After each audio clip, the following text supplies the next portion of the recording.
अस्सलाम वालेकुम लो जी यारो बेलियो मित्रो ते सज्जनों तुसीं देख रहे हो पंजाबी चैनल। तुहाडे सारिਆਂ ਦਾ ਲਾਈਕ ਮੇਰੇ ਚੈਨਲ ਨੂੰ ਸਬਸਕ੍ਰਾਈਬ ਕਰਨ ਦਾ ਬਹੁਤ ਸ਼ੁਕਰੀਆ। ਅਗਰ ਤੁਸੀਂ ਸਬਸਕ੍ਰਾਈਬ ਨਹੀਂ ਕੀਤਾ ਤੇ ਕੰਮ ਜ਼ਰਾ ਚੈੱਕ ਰੱਖੋ ਜਿਵੇਂ ਕੰਮ ਛਿੱਕ ਦਿੱਤਾ ਹੈ ਸੋਸ਼ਲ ਮੀਡੀਆ ਨੇ ईमानदारी ਦਾ। ਓਏ ਓਏ ਓਏ ਉਹ ਬਈ ਬੱਲੇ ਬੱਲੇ ਕਰਾ ਕੇ ਰੱਖ ਛੱਡੀ ਹੈ ਹਰ ਤਰਫ ईमानदारी ਦੇ ਚਰਚੇ ਨੇ। और जनाब कंपनी सरकार ने अपनी कमाल दी प्रोडक्ट कड्ढी बाहर। हाँ वो उन्होंने हजे हवा लवाई है उन्होंने ते आ सारे बदतमीज सोशल मीडिया वाले जिहड़े ने हाँ इन्होंने ऐसी तैसी फेर कर रख छड्डी है बेचारी दी। बई ओहदा की कसूर है यार। हाँ मैं थोड़ा मुख्तलिफ गल करन दे मोड़ दे यार तुसीं जिहड़ा ना एवें ओहदा मजाक उड़ा रहे यार ओहदा। ਉਹ बेचारी मासूम जी है वे ਉਹਨੂੰ जो कुछ पढ़ाया लिखाया ਉਹਨੇ आ के ਉੱਥੇ ਕਹਿ ਦਿੱਤਾ। ਹੁਣ ਤੁਸੀਂ ਕਹੋਗੇ ਕਿ ਬਈ ਇਹਦੀ ਵਜ੍ਹਾ ਕਿਉਂ। ਹਾਂ ਇਹ ਵਜ੍ਹਾ ਤੁਹਾਨੂੰ ਮੈਂ ਜਿਹੜਾ ਨਾ ਉਹ ਜ਼ਰੂਰੀ ਦੱਸਣੀ ਹੈ। ਲੋ ਜੀ ਇਮਾਨ ਮਜ਼ਾਰੀ ਨੇ ਜੋ ਆ ਕੇ ਕਿਹਾ ਹਾਂਜੀ ਜੋ ਜਿੱਥੋਂ ਉਹਦੀ ਜਿਹੜੀ ਹੈ ਨਾ ਉਹ ਕਪੱਤ ਜਿਹੜੀ ਉਹ ਸ਼ੁਰੂ ਹੋਈ ਸੋਸ਼ਲ ਮੀਡੀਆ ਜਿੱਥੇ ਪਿੱਛੇ ਚੜ੍ਹ ਗਿਆ ਮੇਰਾ ਮਤਲਬ ਕਿ ਉਹ ਟ੍ਰੋਲ ਕਰਨ ਵਾਸਤੇ। ਹਾਂ ਉਹ ਜਿਹੜਾ ਨਾ ਬੇੜਾ ਗਰਕ ਉਹਦਾ ਕਰਕੇ ਰੱਖ ਉਹ ਕਿਉਂ ਬੇੜਾ ਗਰਕ ਸ਼ੁਰੂ ਹੋਇਆ। ਉਹ ਕੰਪਨੀ ਨੇ ਇਹ ਲਾਂਚ ਕੀਤੀ ਅਤੇ ਉਹਨੇ ਆਉਂਦੇ ਹੀ ਉਹਦੀ ਪਹਿਲੀ ਸਪੀਚ ਜਿਹੜੀ ਸੀਗੀ ਨਾ ਉਹ ਜਨਾਬ ਜਿਹੜੇ 4 10 15 20 ਪਟਵਾਰੀ ਅੱਗੇ ਬਿਠਾ ਕੇ ਉਹਨੇ ਜਿਹੜੀ ਸਪੀਚ ਕੀਤੀ ਉਹ ਸਾਰੀ ਸੀ ਰਟੀ ਰਟਾਈ। ਇਹਦੇ 'ਚ ਦੋ ਗੱਲਾਂ ਪੁਆਇੰਟ ਦੋ ਹੀ ਨੇ ਹਾਂ ਬਾਕੀ ਸਾਰੀਆਂ ਚਵਲਾਂ ਨੇ। ਉਹ ਤੁਸੀਂ ਸੁਣਦੇ ਰਹਿੰਦੇ ਹੋ ਔਰ ਡੀਜੇ ਵਾਲੇ ਬਾਬੂ ਕੋ ਵੀ। ਹਾਂ ਹੁਣ ਇਸ ਚਵਲਾਂ 'ਤੇ ਆਉਣ ਤੋਂ ਪਹਿਲੇ ਜਿਹੜਾ ਨਾ ਉਹ ਮੈਂ ਤੁਹਾਨੂੰ ਦੱਸਣ ਲੱਗਾ ਵਾਂ ਕਿ ਬਈ ਇਹ ਕਿਉਂ ਇਹਨੂੰ ਲਾਂਚ ਕੀਤਾ ਗਿਆ। ਦੇਖੋ ਇਸ ਤੋਂ ਪਹਿਲੇ ਹਰ ਚੌਥੇ ਦਿਨ ਉਹ ਮੂੰਹ ਕੱਢ ਕੇ ਆ ਜਾਂਦਾ ਸੀ ਡੀਜੇ ਵਾਲਾ ਬਾਬੂ। ਹਾਂ ਓਏ ਹੋਏ ਉਹ ਡੀਜੇ ਵਾਲਾ ਬਾਬੂ ਆ ਕੇ ਉਹ ਕਰਦਾ ਸੀ ਪ੍ਰੈਸ ਕਾਨਫਰੰਸ। ਹਾਂ ਅਤੇ ਉਹਦੇ 'ਚ ਜੋ ਕੁਛ ਵੀ ਕਰਦਾ ਸੀ ਉਹਦੇ ਬਾਅਦ ਉਹ ਢੋਲਕੀ ਵੱਜਦੀ ਸੀ ਉਹਦੀ। ਓਏ ਹੋਏ ਮੈਂ ਕਹਿੰਦਾ ਕਿ ਸਾਰਾ ਸੋਸ਼ਲ ਮੀਡੀਆ ਜਿਹੜਾ ਨਾ ਉਹ ਖੁਸ਼ ਹੋ ਜਾਂਦਾ ਸੀ ਕਿ ਲੋ ਜੀ ਅੱਜ ਫਿਰ ਡੀਜੇ ਆਏ ਇਸ ਪਿਆਰ ਆਇਆ ਏ ਝੂਠਾਂ ਦੀ ਪੰਡ ਆਪਣੇ ਨਾਲ ਲਿਆਇਆ ਏ। ਇਹੋ ਜਿਹੇ ਗਾਣੇ ਸ਼ੁਰੂ ਹੋ ਜਾਂਦੇ ਸੀ ਅਤੇ ਮੱਤ ਵੱਜ ਜਾਂਦੀ ਸੀ ਡੀਜੇ ਦੀ। ਔਰ ਡੀਜੇ ਕਹਿੰਦਾ ਸੀ ਮੈਨੂੰ ਤੁਸੀਂ ਕਿਹੜੇ ਪਾਸੇ ਟੋਰ ਦਿੱਤਾ। ਅੱਜ ਤੇ ਲਿੱਤਰੋ ਲਿੱਤਰੀ ਅਤੇ ਛਿੱਤਰੋ ਛਿੱਤਰੀ ਹੋਇਆ ਪਿਆ ਸੋਸ਼ਲ ਮੀਡੀਆ। ਹਾਂ ਇਹਨਾਂ ਨੇ ਮੇਰੀ ਗੱਲ ਕਿੱਥੇ ਸੁਣਨੀ ਆ। ਹਾਂ ਉਹ ਤਾਂ ਮੈਨੂੰ ਸਲਵਾਤਾਂ ਸੁਣਾਉਂਦੇ ਜਿਹੜੇ ਨਾ ਉਹ ਨਹੀਂ ਥੱਕਦੇ। ਅਤੇ ਉਹ ਵਿਚਾਰਾ ਜਦੋਂ ਆਉਂਦਾ ਸੀਗਾ ਅਤੇ ਤਰ੍ਹਾਂ ਤਰ੍ਹਾਂ ਦੇ ਇਲਜ਼ਾਮ ਉਹ 'ਤੇ ਲੱਗ ਜਾਂਦੇ ਸੀਗੇ ਕਿ ਬਈ ਆਹ ਸਮਗਲਿੰਗ ਵੀ ਕਰਦਾ ਟੇਲ ਦੀ। ਹਾਂ ਬਈ ਹਾਂ ਅਜੀਬੋ ਗਰੀਬ ਕਿਸਮ ਦੀਆਂ ਚੀਜ਼ਾਂ ਬੈਂਡ ਬਾਜੇ ਵੀ ਵਾਲਾ ਵੀ ਵਜਾਉਂਦਾ ਅਜੀਬੋ ਗਰੀਬ ਚੀਜ਼ਾਂ ਬਣਾ ਦਿੰਦੇ ਸੀ AI ਵਾਲੇ। ਹਾਂ ਅਤੇ ਉਹ ਜਿਹੜਾ ਨਾ ਉਹ ਬੜੀ ਸੋਚ ਵਿਚਾਰ ਕੀਤੀ ਉਹਨਾਂ ਨੇ ਕਿ ਲਓ ਜੀ ਡੀਜੇ ਜਿਹੜਾ ਨਾ ਹਾਂ ਇਹਦੀ ਕਹਾਣੀ ਗਈ ਹੈ ਮੁੱਕ। ਹਾਂ ਹੁਣ ਨਵਾਂ ਡੀਜੇ ਵੀ ਲਿਆਵਾਂਗਾ ਨਾ ਇੱਥੇ ਉਹਦੀ ਵੀ ਕਹਾਣੀ ਫਰਕ ਹੈ। ਹਾਂ ਕਿਉਂਕਿ ਆਵਾਮ ਕਬੂਲ ਹੀ ਨਹੀਂ ਰਹੀ। ਇਸ ਤੋਂ ਪਹਿਲੇ ਡਿਪਟੀ ਵੀ ਸੀ ਤੁਹਾਨੂੰ ਪਤਾ ਉਹ ਡਿਪਟੀ ਲਿਆ ਡਾਲਾ। ਹਾਂ ਉਹ ਡਿਪਟੀ ਜਿਹੜਾ ਹਾਂ ਉਹ ਵੀ ਵਿਚਾਰਾ ਮਸਾਂ ਮਿੰਨਤਾਂ ਕਰ ਕਰਕੇ ਜਿਹੜਾ ਨਾ ਇਹਨਾਂ ਕੋਲ ਰੁਖਸਤ ਲੈ ਕੇ ਅਤੇ ਰੁਖਸਤ ਹੋਇਆ ਇੱਥੋਂ ਹਾਂ ਆਈਸ ਪਿਆਰ ਵਾਲੇ ਮਹਿਕਮੇ ਤੋਂ। ਹਾਂ ਹੁਣ ਪਤਾ ਨਹੀਂ ਕਿੱਥੇ ਆ। ਅਤੇ ਉਹ ਹੁਣ ਜਿਹੜਾ ਨਾ ਇਹ ਬੇੜਾ ਗਰਕ ਫਿਰ ਉਹਨਾਂ ਨੇ ਮਿਲ ਕੇ ਬਹਿ ਕੇ ਸੋਚਿਆ ਕਿ ਬਈ ਸ਼ਾਇਦ ਜਿਹੜਾ ਡੀਜੇ ਵਾਲਾ ਬਾਬੂ ਹੈ ਨਾ ਇਹਦੀ ਸ਼ਕਲ ਹੀ ਇਹੋ ਜਿਹੀ ਹੈ ਮਨੂਸ ਜਿਹੀ। ਅਤੇ ਲੋਕ ਜਿਹੜੇ ਨਾ ਇਹਦੀ ਗੱਲ ਨਹੀਂ ਸੁਣਦੇ। ਅਤੇ ਕੋਈ ਖੂਬਸੂਰਤ ਜਿਹਾ ਚਿਹਰਾ ਜਿਹੜਾ ਨਾ ਉਹ ਕੱਢੋ ਆਪਣੀ ਪਟਾਰੀ 'ਚੋਂ ਅਤੇ ਉਹ ਭੇਜੋ ਆਵਾਮ ਉਹਦੀ ਗੱਲ ਸੁਣੇਗੀ ਉਹਨੂੰ ਲਿਖਾ ਪੜ੍ਹਾ ਕੇ ਜਿਹੜਾ ਨਾ ਭੇਜੋ। ਉਹ ਫਿਰ ਇਹਨਾਂ ਨੇ ਚੂਜ਼ ਕੀਤੀ ਆ ਪਤਾ ਨਹੀਂ ਕੌਣ ਆ ਕੈਪਟਨ ਆ ਕੌਣ ਆ ਮੇਜਰ ਕਰਨਲ ਜਨਰਲ ਕਿਹੜੀ ਆ ਬੜਾ ਜੋ ਵੀ ਹੈ ਉਹ ਇਹਨਾਂ ਨੇ ਚੂਜ਼ ਕੀਤੀ ਜਨਾਬ। ਉਹ ਕਹਿੰਦੇ ਲੋ ਜੀ ਆਹ ਅੱਛਾ ਬੋਲਦੇ ਇਹਨੂੰ ਫਿਰ ਰਟਾਇਆ ਗਿਆ। ਇਹਨੂੰ ਰੱਟੇ ਲਵਾਏ ਗਏ ਜਨਾਬ ਠੀਕ ਠਾਕ ਕਿਸਮ ਦੇ ਰੱਟੇ ਲਵਾ ਕੇ ਅਤੇ ਇਹਨੂੰ ਲਾਂਚ ਕਰ ਦਿੱਤਾ ਗਿਆ ਸਕੂਲਾਂ ਕਾਲਜਾਂ ਦੇ ਵਿੱਚ ਇੱਧਰ ਉੱਧਰ ਜਾ ਕੇ ਜਿਹੜਾ ਨਾ ਉਹ ਬਈ ਇਹ ਲੋਕਾਂ ਨੂੰ ਸਮਝਾਓ ਕੀ ਸਮਝਾਓ ਕਿ ਬਈ ਇਹ ਪਾਕਿਸਤਾਨ ਦਾ ਵਾਹਦ ਅਦਾਰਾ ਹੈ ਜਿਹਦੇ 'ਚ ਅਕਾਊਂਟੇਬਿਲਿਟੀ ਹੈ। ਇਹ ਹੁਣ ਦੋ ਗੱਲਾਂ ਦੀ ਮੈਂ ਤੁਹਾਨੂੰ ਗੱਲ ਦੱਸਣ ਲੱਗਾ ਜਿਹੜੀਆਂ ਇਹਦੇ 'ਚ ਅਸਲ ਗੱਲਾਂ ਨੇ। ਇੱਕ ਅਕਾਊਂਟੇਬਿਲਿਟੀ ਇਸ ਅਦਾਰੇ 'ਚ ਬਹੁਤ ਜ਼ਿਆਦਾ। ਹਾਂ ਇਹ 1971 ਦੇ ਵਿੱਚ ਵੀ ਜਿਹੜੀ ਅਕਾਊਂਟੇਬਿਲਿਟੀ ਹੋਈ ਸੀ ਇਹਨਾਂ ਦੀ ਉਹ 95,000 ਪਤਲੂਨਾਂ ਜਿਹੜੀਆਂ ਸਨ ਉਹ ਅਕਾਊਂਟੇਬਿਲਿਟੀ ਸੀ ਇਹਨਾਂ ਦੀ। ਹੋਰ ਕਿਸੇ ਹਮੂਦੁਰ ਰਹਿਮਾਨ ਕਮਿਸ਼ਨ ਜਿਹੜਾ ਆਇਆ ਸੀਗਾ ਹਾਂ ਉਹਦੇ ਜਿੰਨੇ ਜਰਨੈਲਾਂ ਦੇ ਨਾਂ ਸੀਗੇ ਉਹ ਸਾਰੇ ਟੰਗੇ ਇਹਨਾਂ ਨੇ। ਕਿੰਨੀ ਸਖਤ ਅਕਾਊਂਟੇਬਿਲਿਟੀ ਹਾਂ ਤੁਸੀਂ ਕਹਿ ਰਹੇ ਹੋਗੇ ਕਿ ਯਾਰ ਕਿੱਥੇ ਟੰਗੇ ਉਹ ਬਾਈ ਅਗਲਿਆਂ ਨੇ ਉੱਥੇ DH 'ਚ ਟੰਗੇ ਹਾਂ ਪਲਾਟਾਂ ਦੇ ਨਾਲ ਉਹਨਾਂ ਨੂੰ ਪਲਾਟ ਦੇ ਕੇ ਨਵਾਜ਼ੇ ਇਹੋ ਜਿਹੀ ਤਾਂ ਅਕਾਊਂਟੇਬਿਲਿਟੀ ਇਹਨਾਂ ਦੀ। ਬਹਰਾਲ ਇਹ ਅਕਾਊਂਟੇਬਿਲਟੀ। ਦੂਜਾ ਕਹਿੰਦੀ ਹੈ ਜੀ ਕਿ ਅਵਾਮੀ ਮਫਾਦ ਜਿਹੜਾ ਨਾ, ਹਾਂ ਉਹਦੇ ਵਿੱਚ ਜਿਹੜਾ ਅਸੀਂ ਪਬਲਿਕ ਇੰਟਰਸਟ ਉਹਦੇ 'ਚ ਅਸੀਂ ਸਾਰੇ ਕੰਮ ਕਰਦੇ ਹਾਂ। ਹੁਣ ਬੰਦਾ ਸਾਰੇ ਪੁੱਛ ਰਿਹਾ ਕਿ ਵੀ ਤੁਸੀਂ ਮਾਮੇ ਲੱਗਦੇ ਆ ਪਬਲਿਕ ਦੇ, ਉਹ ਤੁਸੀਂ ਤਨਖਾਹਦਾਰ ਮੁਲਾਜ਼ਮ ਹੋ ਸਾਡੇ, ਔਰ ਤੁਸੀਂ ਕਹਿ ਰਹੇ ਹੋ ਜੀ ਅਸੀਂ ਪਬਲਿਕ ਇੰਟਰਸਟ ਜੋ ਵੀ ਕਰਦੇ ਹਾਂ ਹਾਂਜੀ ਉਹ ਠੀਕ ਹੀ ਹੁੰਦਾ। ਔਰ ਪਬਲਿਕ ਇੰਟਰਸਟ ਇਹ ਤੁਹਾਨੂੰ ਕਿਹਨੇ ਹੱਕ ਦਿੱਤਾ, ਕਿਹਨੇ ਰਾਈਟ ਦਿੱਤਾ ਹੈ ਕਿ ਤੁਸੀਂ ਇਹ ਡਿਸਾਈਡ ਕਰੋ ਕਿ ਪਬਲਿਕ ਇੰਟਰਸਟ ਕੌਣ ਹੈ? ਤਨਖਾਹਦਾਰ ਮੁਲਾਜ਼ਮ ਹੋ ਤੁਸੀਂ, ਹਾਂਜੀ ਤੁਹਾਨੂੰ ਚੌਕੀਦਾਰੇ ਵਾਸਤੇ ਰੱਖਿਆ, ਤੁਸੀਂ ਮਾਲਕ ਬਣ ਬੈਠੇ। ਉਹ ਐਡੇ ਵੱਡੇ ਹੁਣ ਮੇਰਾ ਖਿਆਲ ਹੈ ਕਿ ਜਿੰਨੇ ਲਾਈਨਾਂ ਲਿਖ ਕੇ ਦਿੱਤੀਆਂ ਹੋਣੀਆਂ ਨਾ ਇਹਨੂੰ, ਇਮਾਨ ਮਜ਼ਾਰੀ ਨੂੰ, ਮੇਰਾ ਮਤਲਬ ਹੈ ਕਿ ਇੱਥੇ ਇਮਾਨ ਮਜ਼ਾਰੀ ਆ, ਹਾਂ ਉਹ ਬਹੁਤ ਭਾਰੀ ਹੈ ਇਹਦੇ ਤੋਂ ਸਿਵਿਲੀਅਨ ਵਕੀਲ। ਜਿਹੜੀ ਹੈ ਨਾ ਇਮਾਨ ਦਰਾਨੀ, ਹਾਂ ਇਹਨੂੰ ਪੁੱਠੀ ਪੈ ਗਈ ਹੈ ਤਕਰੀਰ ਜਿਹੜੀ ਲਿਟਵਾਈ। ਉਹ ਹੁਣ ਉਹ ਲੈਣ ਹਾਜ਼ਰ ਹੋਏ ਹੋਣੇ ਜਿੰਨੇ ਸਾਰਾ ਇਹਨੂੰ ਲਿਖਾ ਪੜ੍ਹਾ ਕੇ ਭੇਜਿਆ ਕਿ ਵੀ ਇਹ ਕਹਿਣਾ ਕਿ ਉਹ ਸਾਰਾ ਕੰਮ ਹੀ ਲੋਕੀ ਹੁਣ ਸਵਾਲ ਪੁੱਛ ਰਹੇ ਆ, ਐਡੇ ਐਡੇ ਵੱਡੇ ਸਵਾਲ ਪੁੱਛ ਰਹੇ ਆ ਕਿ ਵੀ ਤੁਹਾਡੀ ਇਹ ਜੁਰਤ ਹੈ, ਤੁਹਾਡਾ ਆਇਨ ਇਹਨੂੰ ਇਜਾਜ਼ਤ ਦਿੰਦਾ ਤੁਹਾਨੂੰ ਇਹ ਕਰਨ ਦਾ? ਔਰ ਜਿਹੜੇ ਆਪਣਾ ਪਬਲਿਕ ਇੰਟਰਸਟ ਦੇ ਵਿੱਚ ਤੁਸੀਂ ਇਕਦਾਮਾਤ ਕੀਤੇ ਨੇ ਉਹ ਕੀ ਨੇ? ਉਹ ਸਾਰੇ ਗਨਵਾ ਰਹੇ ਇਹਨਾਂ ਨੂੰ। ਹਾਂ ਔਰ ਸਭ ਤੋਂ ਵੱਡਾ ਇੰਟਰਸਟ ਜਿਹੜਾ ਉਹ ਮੈਂ ਦੇਖ ਰਿਹਾ ਸੀਗਾ ਵੀ ਸਾਰਾ ਉਹਨੇ ਬੰਦੇ ਨੇ ਨਾ ਆਪਣਾ ਬਾਬਾ ਕੋਡੇ ਨਾਮ ਦਾ ਅਕਾਊਂਟ ਆ, ਹਾਂ ਇੱਕ ਤਾਂ ਮੇਰਾ ਬਾਬਾ ਉਹ ਨਹੀਂ, ਉਹ ਬਾਬਾ ਕੋਡਾ ਨਹੀਂ ਕਰਦਾ ਆਪਣੇ ਬਾਬਾ ਜੀ शरीफ आदमी ने, हाँ ए बाबा जरा ना ए कौड़ा कर लेना। उन्हें की क्या सुन लो जरा। आर्मी जो भी करती है पब्लिक इंटरेस्ट में करती है।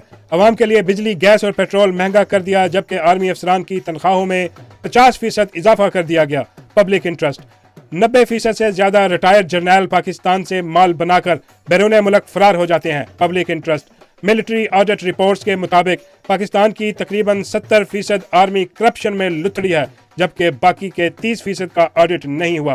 पब्लिक इंटरेस्ट जो आर्मी चीफ आया सबसे पहले इसने अपनी नौकरी में तोसी के लिए आइन तोड़ा। पब्लिक इंटरेस्ट कायदे आज़म फातिमा जिन्ना से लेकर इमरान खान हर मुहिब्बे वतन लीडर को आर्मी ने अपना दुश्मन तस्वर किया।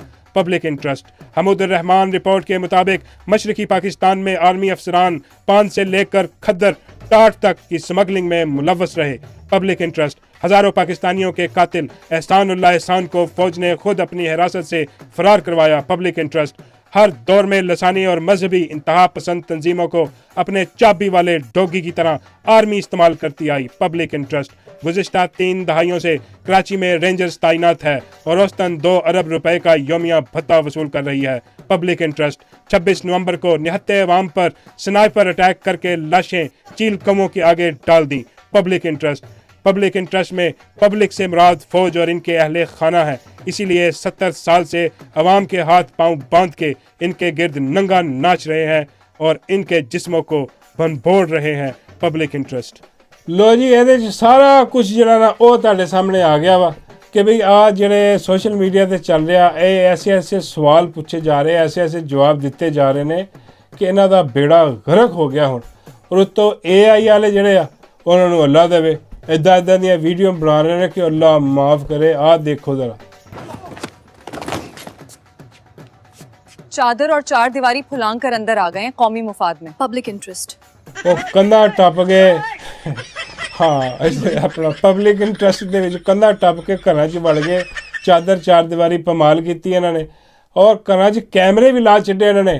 हाँ ये साडा बिलाल AI वाला जरा ट्विटर वाला, हाँ उन्हें तो हीर अन्नी पाई है ना, ये तो रुक ही नहीं रहा। ये तो एवं जिमें कोई कलाशनकोफ नहीं चलती होंगी दर दर उदा AI दी वीडियो निकल रही और हर बंदा जरा ना पा रहा और पूछ रहा और इन्ना बेड़ा गर इन्ना बैकफायर किया है, इन्ना बैकफायर कि हुण किसी ने मूँह दिखाने जोगे नहीं गए कि बई जी तुसी कढ़ के लैके आया वो तो आंधी ठुस भी नहीं होगी, लोगों ने धमाके कर छड्डे, हाँ बेड़े गर्क करके रख छड्डे।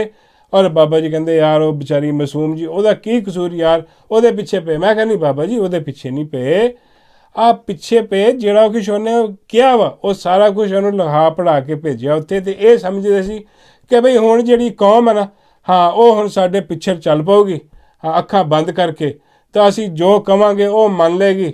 हाँ सॉफ्ट जिहा फेस जिहड़ा ना वो लैके आया ईमानदारानी दा ते वो देख लो की हाल पिया बेड़े गरक ते ठंडी सड़क होई पई है उत्थे। हाँ और बाबा जी ने भी ये ते जिहड़ा ना वो एक हल्का जिहा क्लिप जिहड़ा ना वो चढ़ाया वो भी देख लो।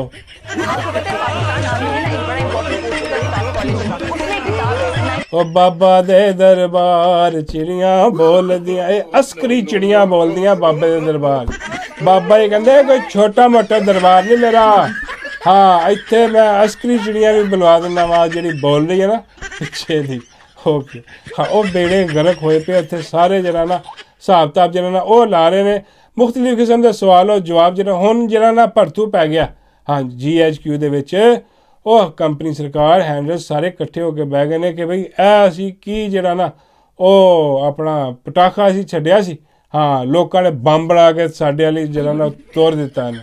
ਹਾਂ ਇਹਦਾ ਕੀ ਕਰਨਾ ਹੁਣ, ਕਰਨਾ ਕੀ ਆ ਹੁਣ? ਬਸ ਜੋ ਹੋਣਾ ਸੀ ਉਹ ਰੱਬੋਂ ਆਈ ਸੀ ਤੁਹਾਡੀ, ਇਹਨਾਂ ਦੀ ਰੱਬੋਂ ਹੀ ਆਈ ਹੁੰਦੀ, ਯਕੀਨ ਕਰੋ। ਕਿਉਂਕਿ ਆਵਾਮ ਜਿਹੜੀ ਹੈ ਨਾ ਓਨੀ ਦੇਰ ਤੱਕ ਤੁਹਾਡੀ ਗੱਲ ਸੁਣਨ ਨੂੰ ਤਿਆਰ ਹੋਣੀ ਨਹੀਂ ਜਦ ਤੱਕ ਕਿ ਮੁਰਸ਼ਦ ਇਮਰਾਨ ਅਹਿਮਦ ਖਾਨ ਨਿਆਜ਼ੀ ਰਿਹਾ ਨਾ ਹੋ ਜਾਵੇ ਔਰ ਉਹ ਬਾਹਰ ਆ ਕੇ ਆਪਣੀ ਪਬਲਿਕ ਨਾਲ, ਆਪਣੀ ਆਵਾਮ ਨਾਲ, ਆਪਣੇ ਸੋਸ਼ਲ ਮੀਡੀਆ ਨਾਲ ਖਿਤਾਬ ਨਾ ਕਰ ਲਵੇ ਅਤੇ ਉਹਨਾਂ ਨੂੰ ਠੰਡਾ ਹੁੰਦਾ ਨਾ ਕਹਿ ਲਵੇ, ਉਨੀ ਦੇਰ ਤੱਕ ਤੁਹਾਡੀ ਕਲਾਸ ਲੱਗੀ ਰਹਿਣੀ ਹੈ। ਮੇਰੇ ਕੋਲ ਲਿਖ ਲਓ ਜੋ ਮਰਜ਼ੀ, ਔਰ ਯਕੀਨ ਕਰੋ ਹੁਣ ਅਗਰ ਕੋਈ ਜੰਗ ਜੁੰਗ ਵੀ ਲੱਗ ਜਾਵੇ ਨਾ, ਹਾਂ ਤੇ ਐਤਕੀ ਬੜਾ ਮੁਖਤਲਿਫ ਰਵੱਈਆ ਹੋਣਾ ਆਵਾਮ ਦਾ।